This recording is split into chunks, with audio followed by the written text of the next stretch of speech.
Esse vídeo aqui é para tentar dar algumas orientações com relação ao uso mais correto do clone da Braumaster. Quando eu fiz o primeiro vídeo, aquela era, se não me engano, a segunda vez que eu usava a panela e algumas coisas a gente precisou corrigir. Então, agora eu já tenho uma prática um pouco maior nela. E aí eu vou mostrar alguns detalhes diferentes do que foi daquele vídeo.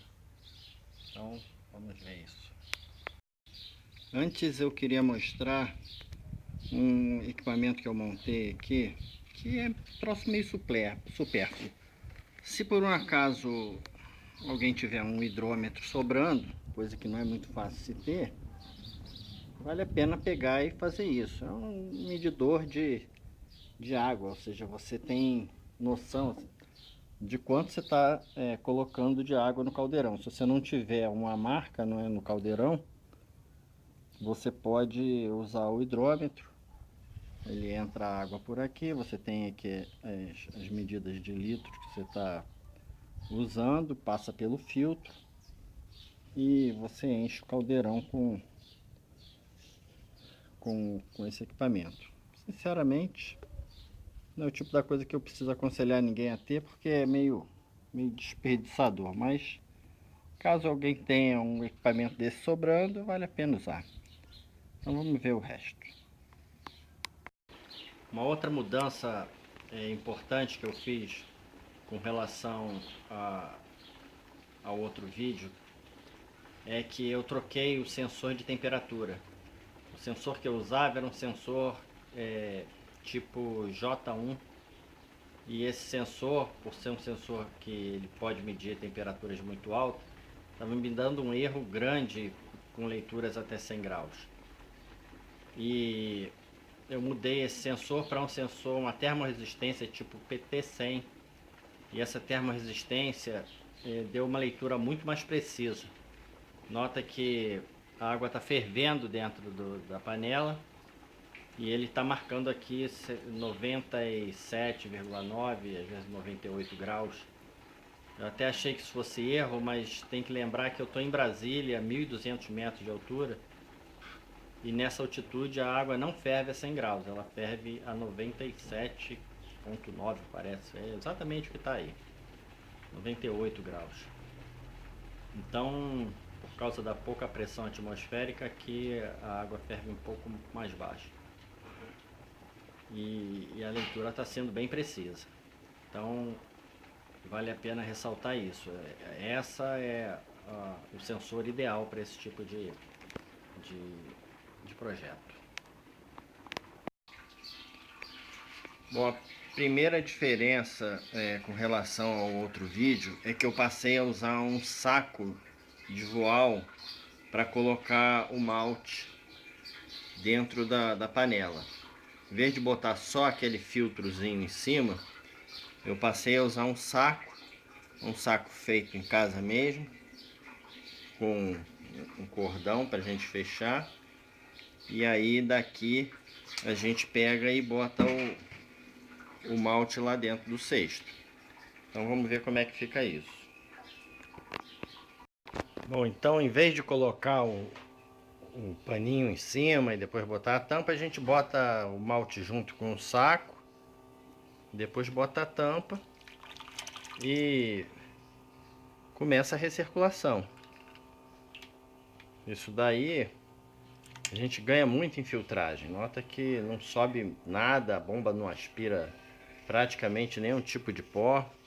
Melhorou bastante em relação a outra forma que eu usava.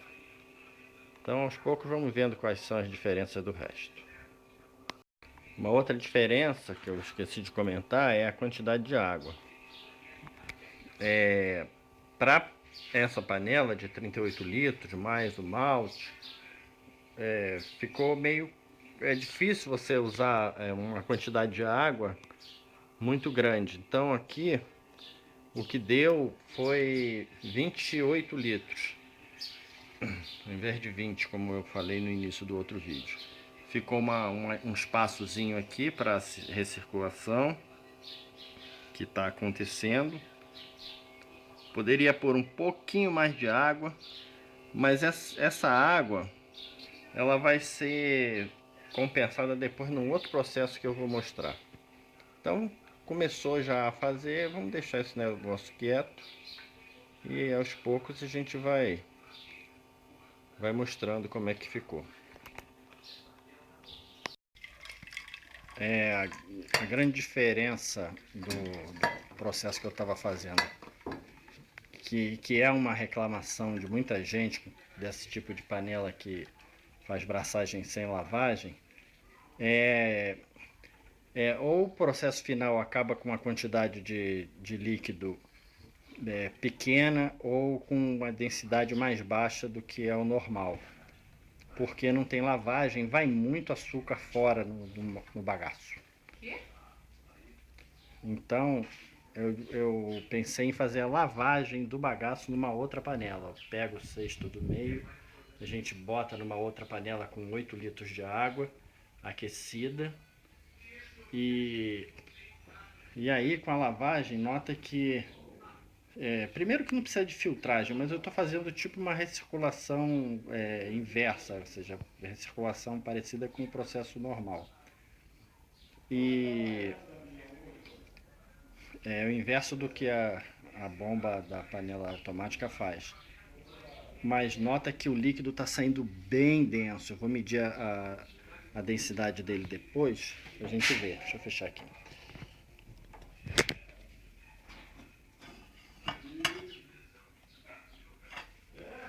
Depois a gente pega isso, joga por cima de novo, colhe de baixo. Com isso eu uso o máximo de açúcar possível aqui. Então vou medir a densidade dele para ver como é que ficou isso depois. Bom, eu medi a densidade desse líquido, ficou com 1030. Do mosto do caldeirão ficou com 1050. E misturando os dois ele continuou com 1050. Ou seja, praticamente não baixou nada. Então eu consegui tirar aí mais uns 6 litros além do que eu ia ter só fazendo a lavagem do bagaço.